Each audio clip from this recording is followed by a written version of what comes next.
What's the biggest problem with routers these days?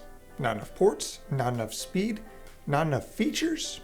No, it's that they're too big. Imagine owning a router that doesn't even fit in your pocket.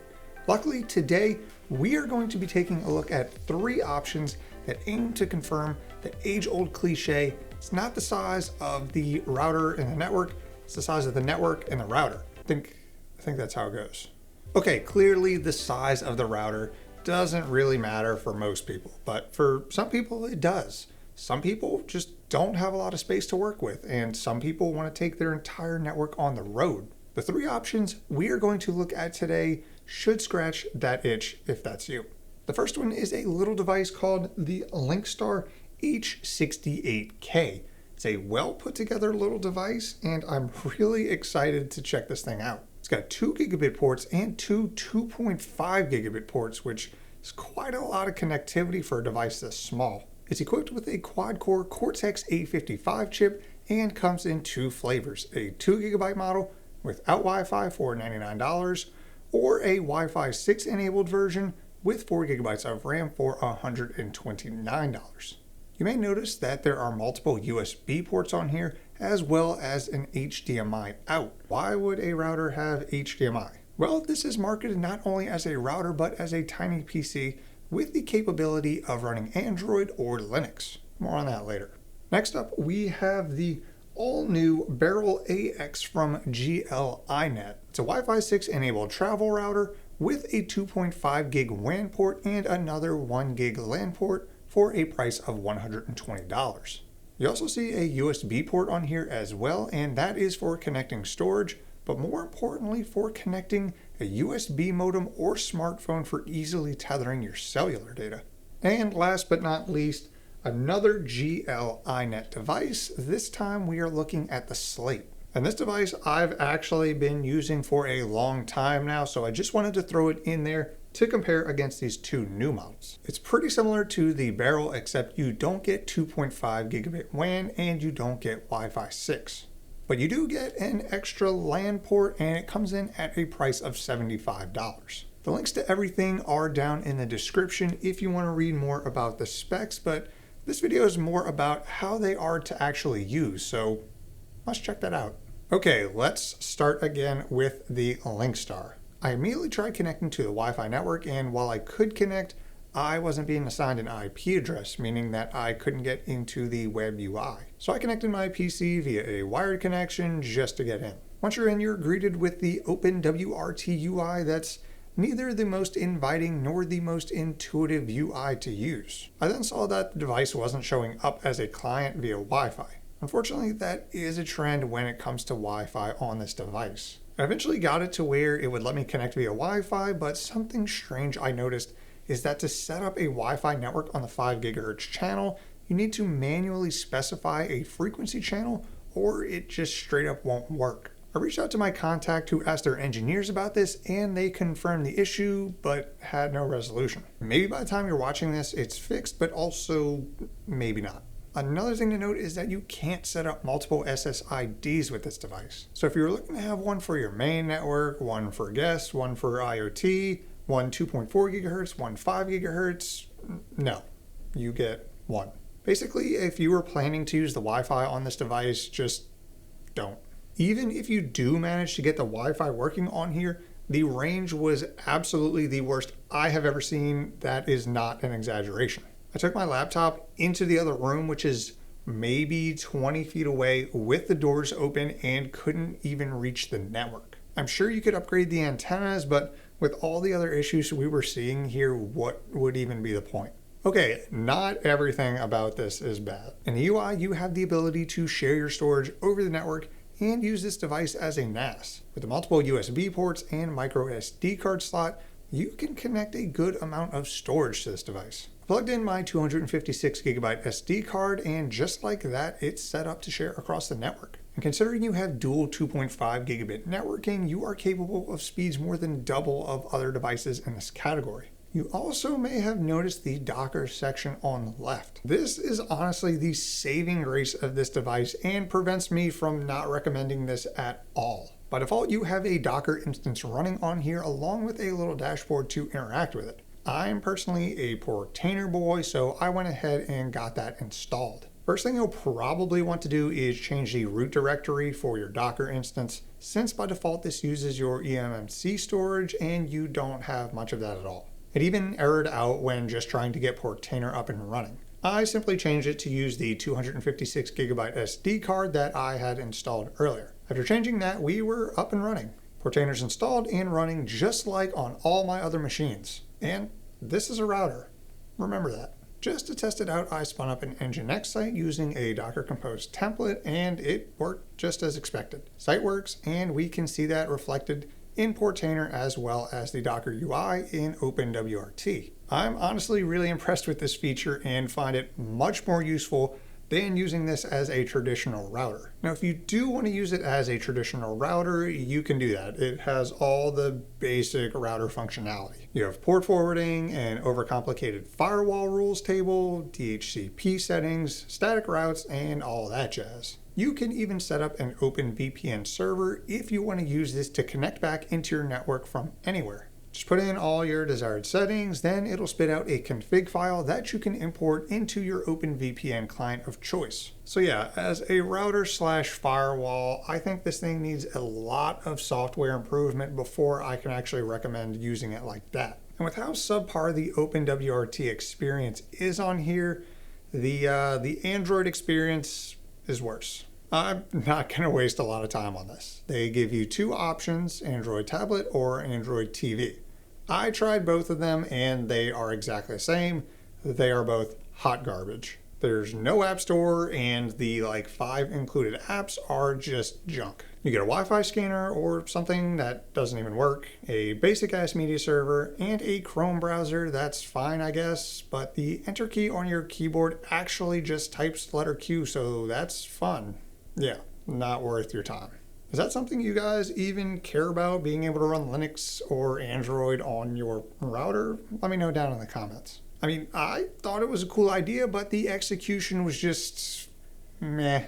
However, with all of that said, I do still think this is a really cool device to host Docker containers on. Don't worry about all that Android crap. Don't worry about running it as a traditional router slash firewall. Just set it up to run some containers on. You get a low power, small footprint device that will actually make a decent little Docker server. So as a router, I give it a D+, but as a compact Docker server, B. All right, let's move on to our competitor, the GL-iNet Beryl AX. This is a device that is designed to be a router slash firewall, and it shows. From the moment you log in, you are greeted with an extremely pleasing UI that is just as easy to use as it is to look at. Funny thing is, it's actually also based on OpenWRT, so Linkstar engineers, take notes. On the summary screen, you can see some useful info about your setup, including how your device is receiving a WAN connection, which Wi-Fi networks are active, and how many LAN networks are configured.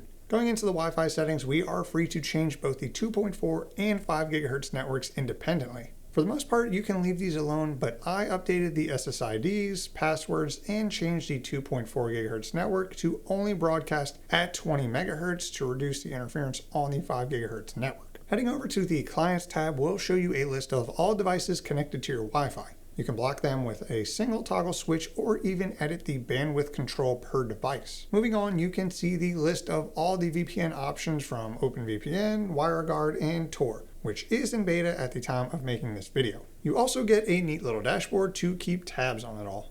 Alright, now let's get into the application section. Oh look, there's a plugin section. They must have a bunch of cool stuff here. Yeah. This is my first knock on the Beryl. This plugin section just feels like they took a list of basically every little thing they could find and dumped it in here. If you feel like combing through all the useless stuff, you might find something that might work. I don't know. I'm not feeling it. Fortunately though, they have some built-in apps that are easy to use and actually useful.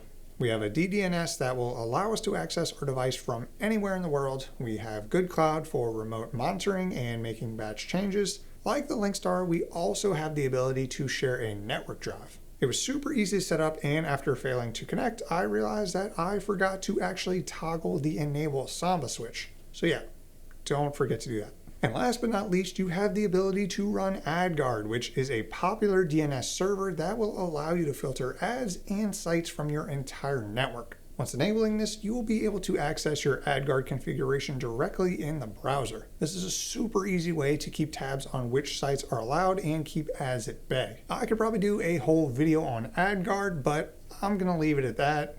Just know that it's there. Now, of course, this is a router, so you get all of your normal router stuff. You've got a firewall with the ability to set up port forwarding and rules. You can make updates to your LAN network, edit your DNS setup if you're not using AdGuard, change the mode your device is operating in, like router, access point, repeater, etc., and some other goodies and treats. The feature I really didn't expect out of this device is being able to handle multiple WANs. Yeah, this device lets you do load balancing and failover if you have a multiple WAN setup. To test this out, I plugged my phone into the USB port and used tethering as an additional WAN. Now we are free to put the Beryl in load balancing mode, where we can specify primary and backup networks. Or we can go with load balancing, which is also pretty cool. We can set a ratio that will divide up the traffic between each of our WAN networks however we'd like. I think for most people, failover is what you're going to want to use, but you have the option to use either. Overall, a very impressive device with impressive performance. Testing out the Wi-Fi speeds on my iPhone 13 Pro,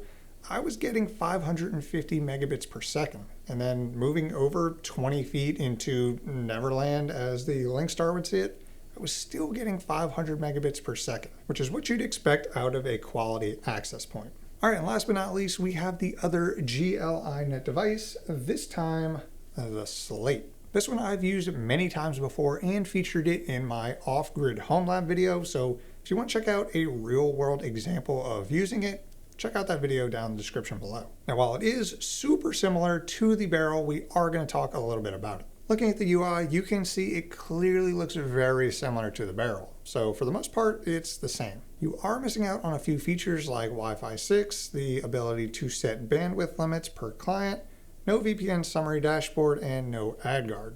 If those don't matter to you, then you can probably save a few bucks and snag this guy. Now, since we don't get Wi-Fi 6 on this device, the speeds are expected to suffer a bit. So using the same iPhone that I was getting 550 megabits per second on the Beryl with, I was only getting 250 on the Slate. This was honestly lower than I expected, but results are results. Okay, that's all of them. Let's talk about the winners and the losers here. Overall, I think it's pretty clear that if you're looking for a tiny router that seems to punch above its weight class, then the Beryl AX is the way to go. It's the perfect companion for a travel setup and will even hold its weight at home. If you're looking for a more affordable option and don't need all of the other features that come with the Beryl, then the Slate is also a solid deal. Also, remember that you do get an extra LAN port on the Slate, so if that helps tips the scales, then there you go. Now let's talk about the Linkstar.